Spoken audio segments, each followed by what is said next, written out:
Hi, I'm Chris Moorby. I've been in the meat industry over 40 years and I'm now a tutor at the School of Artisan Food. I'm sure you're all able to cook pork at home. What I'm going to show you are tips and techniques that will allow you to take your cooking skills to the next level.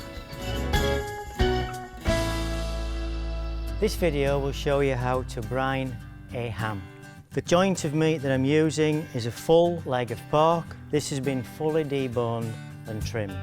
We brine meat to give it added flavour. We also enhance the appearance by changing the colour of the meat, and it's also used as a form of preservation, although we will be going on to cook the ham. The three types of ingredients that I'm going to use today are salt, and that's a mixture of sodium chloride, which is table salt, and sodium nitrite.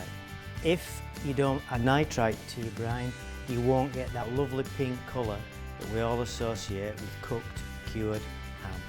This is a pre-mixed brine, and I would suggest that you use this. These can be readily bought from the internet, and it just saves the trouble of having to weigh very small amounts, and you make sure that you get a proper mix. We've got brown sugar, which helps to offset any saltiness that may come from the salt and gives it a nice sweet flavour as well. And then our spice mix is just what you want to put in. I've got bay leaves, I've got cloves, chilli, some cinnamon, black pepper, and this is all going to go into the brine. And what happens to this is that with the salt, it diffuses into the meat, so you get this flavour throughout the ham. This is my pre-weighed water in a plastic container. You can also use a ceramic container as well. Don't use a metal container because it may react with the salt. First ingredient to go in is the curing salt. It's important that you make enough brine to fully cover the ham because any part of the meat will not cure if it's not covered.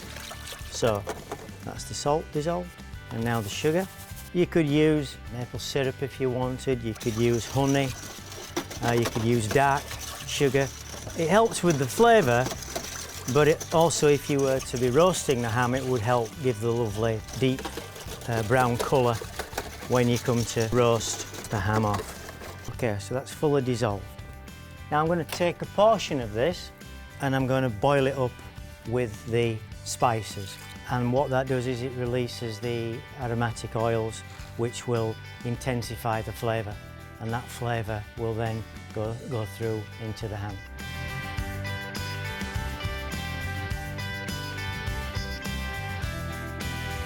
Once the spices have boiled, take them off the heat and allow them to cool before adding them to the ham. Take the ham and place it in a strong plastic bag. These are heavy-duty bags. Ziploc bags which you can get, they're ideal as well because you can actually lock the bag once you've put the amount of brine in that you need. So we open the neck of the bag and we start to pour in the spice mix. And now what we're going to do is we're going to top the rest of the ham up with the regular brine that we made earlier,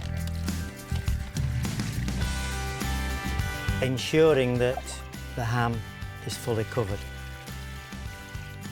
This is where, if you've got a Ziploc bag, it becomes easier because you can just zip it tight across. What I'm going to be doing is I'm going to be actually tying it off, as long as it's submerged.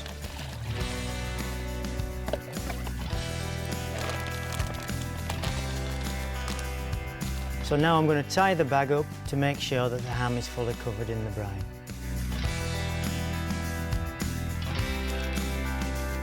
We're now going to place this in a refrigerator. This leg weighed 7 kilos. I'm going to cure it for 2 days per kilo, so I'm going to cure it for 14 days. And this is the finished ham.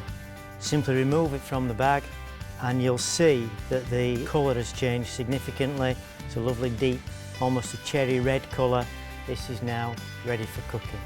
What I suggest you do is you pat it dry, leave it in the fridge for at least a day to dry off, and again at that time the flavours will continue to develop and then it can be cooked. So there you have it. This is how to brine a ham.